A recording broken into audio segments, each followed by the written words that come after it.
You're going to get arthritis in your knees. You're going to probably have some stress in your back. Your ankles are going to crack and pop all the time. And it's just things that come with the territory, decisions and sacrifices that you knowingly make coming into this game. But the NFL really could care less.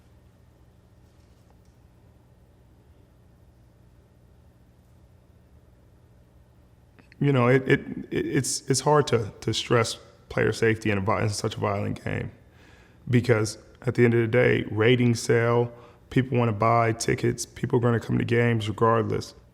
Now, does the league care when Cam Newton gets hit in the face, 5 times and pretty much knocked out the game, and they have all these spotters and people that watch the game specifically for these reasons, and you see the guy on his hands and knees shaking his head after he just took a shot to the face, and they're saying they didn't see any indications that he needed to come out of the game.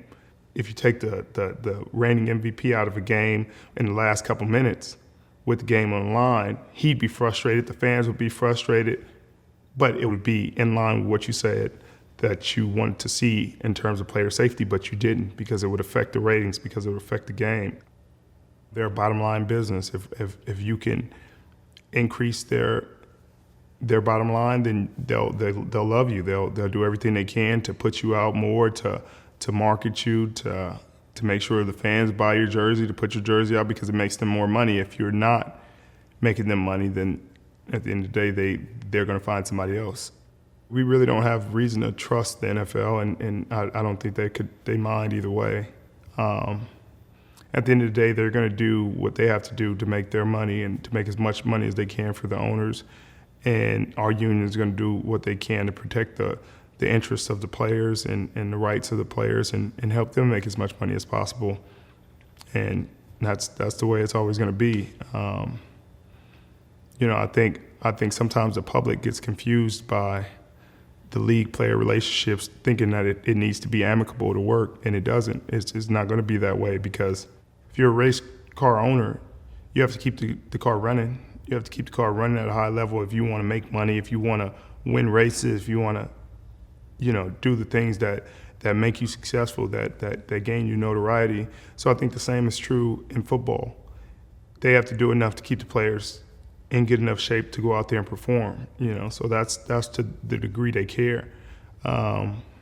Once they don't have to deal with a player, once they don't, a player isn't on their rosters, et cetera, then they don't care. That's the relationship we have with the league. They're going to use us until our time is up, and then they're going to find somebody else. I think a majority of our players don't come from affluent backgrounds, so to them, this is destiny. This is their opportunity to change the stars, the ability to change their families' lives, to make sure their kids get a better shot at education. Maybe they're paying for their kids' college, buying their parents a house, or buying their siblings a house, or getting people in a better situation than they were in before. It's a short-term way to make a living, but you can make a lot of money in a short amount of time and change your entire family's outlook. So I joined the union so that we can inform our players in a better way and make sure that our union is strong. And as our union gets stronger and as we get more informed, I think we're going to continue to move forward and make our game stronger and make the interests of the players more known, so that the league doesn't abuse its power.